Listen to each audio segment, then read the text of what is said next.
Hi guys, I hope you're doing well, and in this video I'm going to be solving the May-June 2022 O-Level IGCSE paper that happened today. Now, before I solve this paper, there is one disclaimer that I wanted to make, that the marking scheme or the answers that I'm going to be posting or solving this paper, the answers are my own answers. They are not the official marking scheme that the Cambridge has issued, right? So once the marking scheme comes out in August probably, then my answers might differ from the official Cambridge marking scheme answers, or they might not. Okay, but I wanted to make this disclaimer. So let's get started. Guys, question number one says that what is an example of free good? We all know what free goods are. Free goods are those goods that do not have an opportunity cost in consumption, which means that they are abundant in supply, they are not scarce. So when you consume them, there is no opportunity cost in terms of the consumption, as in there is plenty of those goods available for everyone else, and hence in that sense, since there is no opportunity cost in consumption, that makes the correct answer, that is sunshine is a free good. Question 2 says a student has nothing to do a student has nothing to do on Friday evening. She withdraws $5 from $100 she has in savings account and buys a present to take to a party to which the admission is free. What does this involves? So she has $100. Out of that, she withdraws $5 and buys a present. So is there an opportunity cost? Yes, there is, because she could, from that $5 she could have bought something else instead of maybe the present. So that makes the answer B for boy, an opportunity cost that is equal to the other goods that she could have bought for $5. Correct? Question 3 says that the diagram shows two production possibility curves for a country. Uh, uh, what might have caused the shift from point K to L in a country's PPC? Now we know that the production possibility curve is shifting outwards, which means that the productive capacity is increasing. So all those factors that shift the PPC to the right will be taken into account. So what might have caused a change in what consumers buy? No, a recession. No, in a recession there is a movement from, let's say, inside the curve to on the curve. So B is not the answer as well. C would be the answer, more investment, because we know that more investment causes long run economic growth. It causes the productive potential of an economy to increase, your productive capacity to rise, and as a result of that, your production possibility curve has shifted outwards, which is representing, so basically that's representing an outward shift in your production possibility curve. That makes C the correct answer. Moving forward, the question number 4 says, what relation could be studied by an economist that's specializing in macro? Again, a very simple question. The answer should be A, that is the relationship between inflation rate and the unemployment rate, because all three are related to microeconomics. Question number 5 says, in recent years, the government has started to make more use of free market system. However, they are doing it very slowly to avoid the disadvantages that a free market system might bring. We know that free market system has certain disadvantages. What might be a possible disadvantage to the free market system? Decrease incentive to work. No, this is not a disadvantage of free market system. There is incentive to work.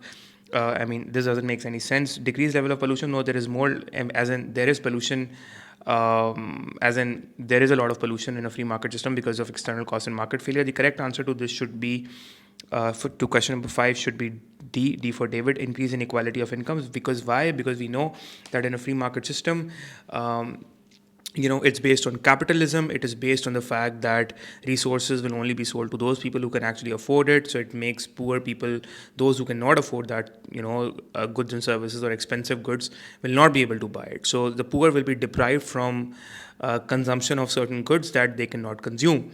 So only the rich will be able to afford all the luxury. So that causes an unequal distribution of income, inequality in that sense. Question 6, what will cause a demand curve for a good to shift to the right? A decrease in disposable income would actually decrease the demand curve. This is not the answer. A decrease in the price of a complement will be the answer, because when the price of a complement goes down, we know that complements are those goods that are in joint demand. If they go down, basically, if the price of a complement would go down, not only will the quantity demanded for that good increase, but it will also increase the demand of the other complement.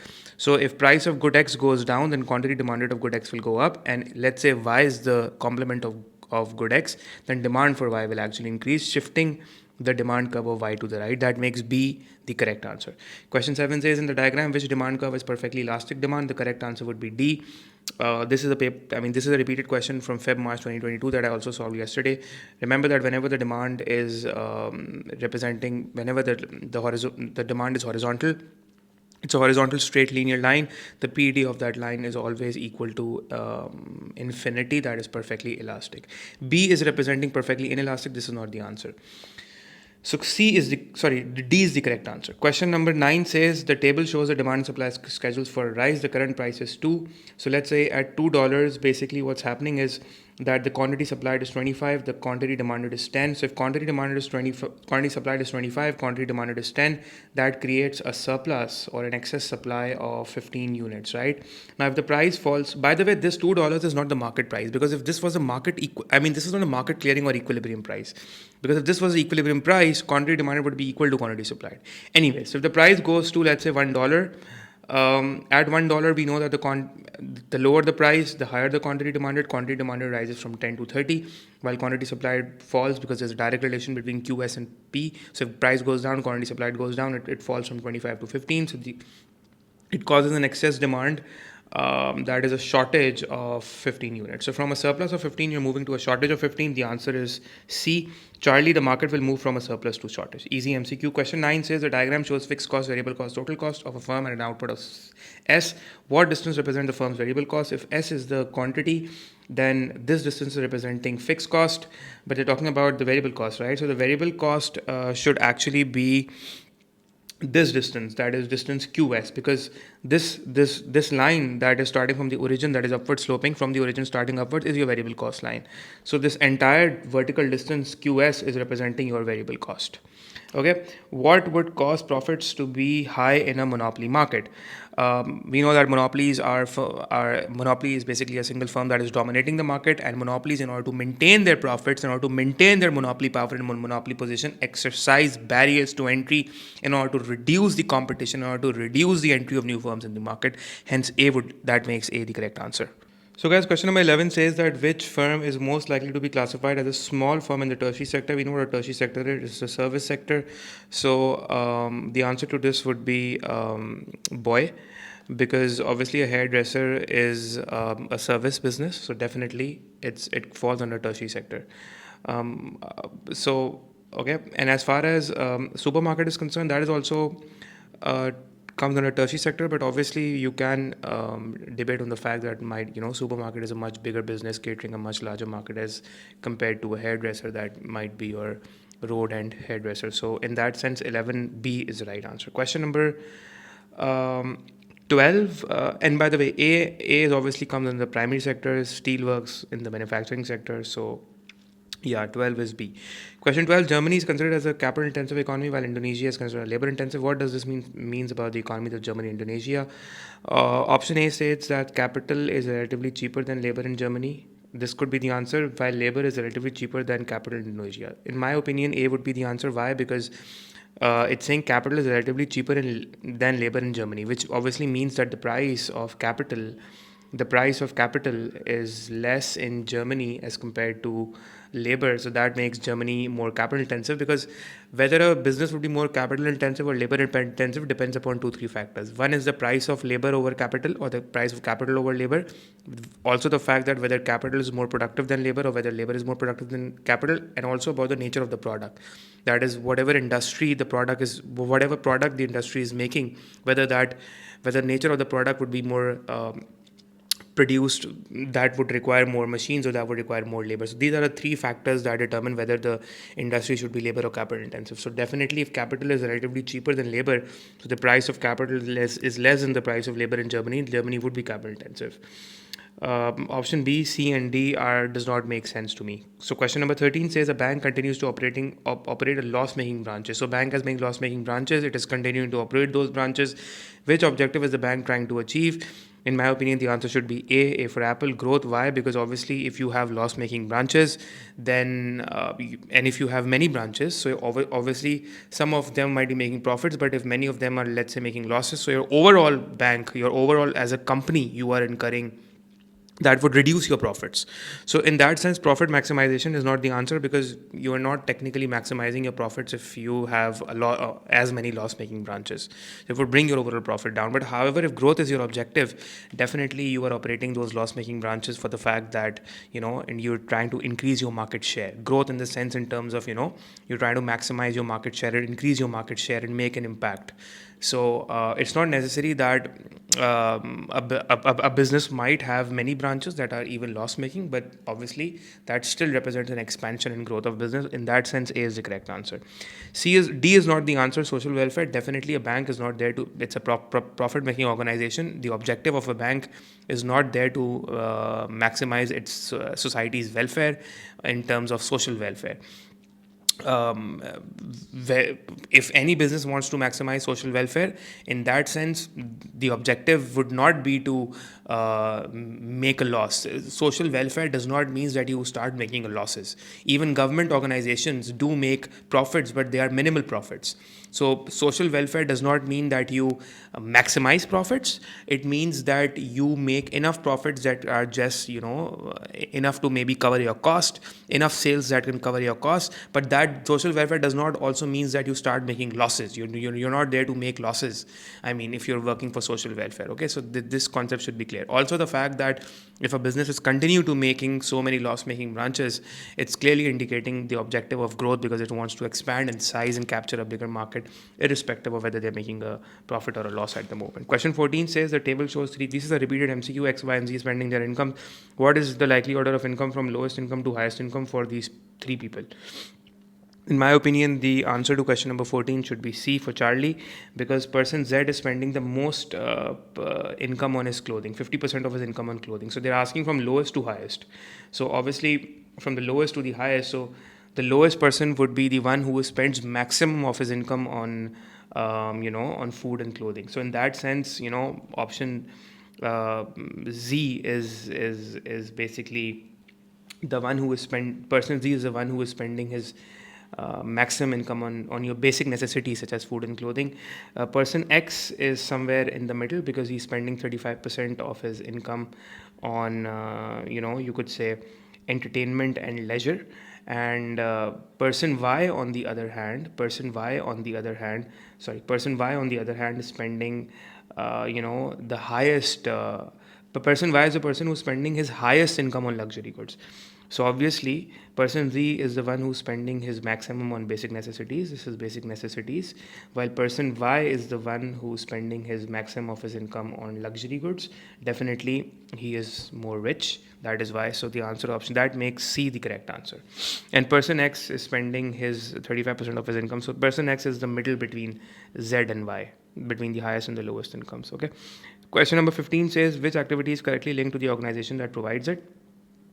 The answer would be A, because central bank is a monetary authority. It's responsible for regulating. One of the reasons is to regulate the rate of inflation, because central bank is responsible for implementing the monetary policy of the government and to ensure that the rate of inflation, to ensure that there is price stability, to maintain, to regulate the exchange rate fluctuations as well, maybe by intervening by either revaluing or devaluing the currency. So that makes A the correct answer. Question 16, the chart shows the government spending in a year. What was the government spending on public goods? You know what public goods are? They're excludable and they are non-excludable and non-rivalrous. The example of public goods from this chart is law and order and defense. So you add 5050 and 2390. Social security and welfare, health and education are not public goods. So your answer should be, you add them up, 5050 plus 2390, that comes to 7440. So that makes C the correct answer. That is, C, 7440. Why social security and welfare not public goods? Because social security and welfare is given to specific people, right? It's not given to everyone. So basically, in that sense, it's not a purely public good, because you exclude some people, right? And remember, and social security and welfare is given, there's a certain budget that is allocated to social security and welfare. So obviously, it's not possible to allocate the entire budget to everyone. So it's not possible. So for example, if let's say if the government has limited funds for social security and welfare and there are thousands of people ready to claim it, then obviously not everyone might be able to claim all of the money. So maybe the government might limit the amount that is available for some people. So in that sense, it's also making it rivalrous, and in that sense, it's also making it excludable as well, because not everyone is eligible for it. So that makes C the correct answer. Question number 17 says the government levies a specific tax that would result into a parallel inward shift of supply. So supply has to shift inwards. Same time it starts a campaign to explain the health risk. Obviously demand will fall as well. So demand will fall, supply will fall. That makes C the correct answer because demand is falling to the left inward and supply is falling to the left inwards as well. So 17 should be C. 18 is a government which is to pursue an expansionary monetary policy. What should it do? Obviously, it should lower the rate of interest. Why? Because lowering the rate of interest would reduce the cost of borrowing and increase consumers and consumption and investment, and that's an expansionary monetary policy. Question number 19, a government introduces a series of economic measures. What are the supply side policies? Supply side policies are aimed to increase aggregate supply. It could be short run aggregate supply side policy, a long run aggregate supply side policy. So the answer should be building more affordable homes to improve more labor mobility. Obviously, if you are building more affordable homes and the objective is to improve the labor mobility, you're actually trying to come up with more labor reforms, and you're trying to increase the mobility of labor. That is, you're working on the supply side, because that would actually increase the geographical mobility of labor, and as a result of that, when geographical mobility increases, it would result into people being more employable in future, and would result into high employment as well. So in that sense, this makes it a supply side measure, a long-term measure that would definitely improve labor mobility and hence increase the aggregate supply in the long run. Controlling consumer spending is not a supply side measure. It's basically reducing AD. Lowering interest rate would definitely mean that have an impact to encourage purchases, which means the consumption aspect, which is a part of AD. Raising the pensions to help retired people pay their fuel bills is not a supply side measure as well. It's just welfare spending. It's not a supply side measure. Question number 20, what is identified as economic growth? Economic growth means increase in your aggregate supply, increase in your real GDP. The correct answer should be B for boy, increase in productive capacity, because this would shift your LRAS to the right. Okay guys, question number 21 says the retail trade in a country has unemployed workers in one region and job vacancies in another region. So basically what's happening here is that a country has retail trade. Okay, fine. So they are it's the retail sector they're talking about. It has unemployed workers in one region. So let's suppose in region A they have unemployed workers. So, and they have job vacancies in another region, and those job vacancies are obviously not filled. I mean, if you have unemployed workers in region A, then they should just go to region B and get themselves employed if there are job vacancies in region B. So the correct answer to this should be, in my opinion, boy, because it's more expensive to live in the more expensive to live in the area where the retail jobs are available, and because it's more expensive to live in the area where retail jobs are available, that makes the workers in the region A geographically immobile to actually end up working in areas in region B, because it's more expensive to live there. So that's one of the reasons of geographical immobility, and that is why those unemployed workers are not able to get those job vacancies filled in region B. Okay, so B is the right answer in my opinion. Question number 22 says a country wishes to reduce the level of inflation. Which combination of policy measures will be more successful? So the correct answer to question number 22 should be basically, so they have to implement contractionary demand side policies, and the correct answer should be D for David. Increasing the rate of interest would increase the cost of borrowing and reduce consumer expenditure as well as investments, since consumers and firms would have difficulty in borrowing. At the same time, decreasing the government spending is contractionary fiscal policy. So this is contractionary fiscal policy, this is contractionary monetary policy, which will reduce aggregate demand and hence reduce the level of inflation.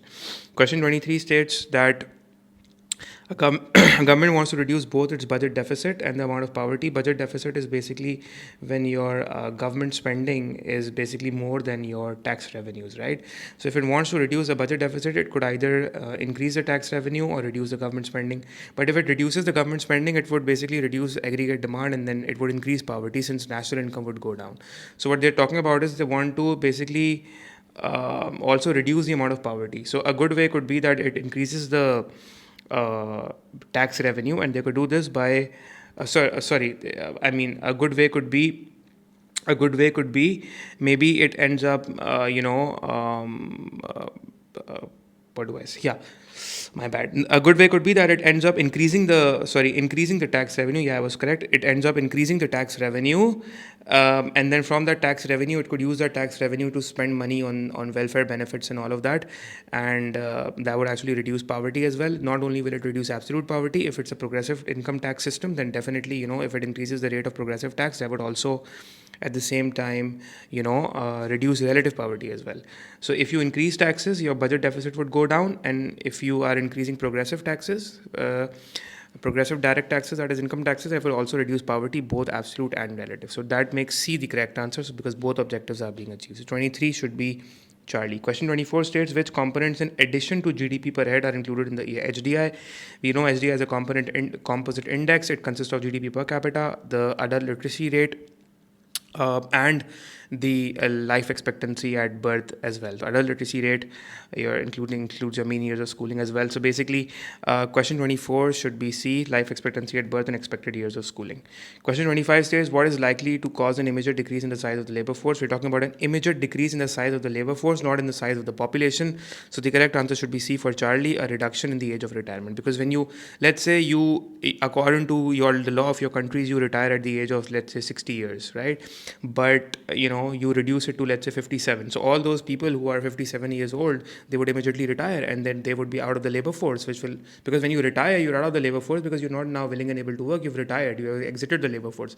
That would immediately reduce the size of the labor force, right? The question is not asking about reducing the size of the population. They're talking about reducing the size of the labor force. That makes C the correct answer.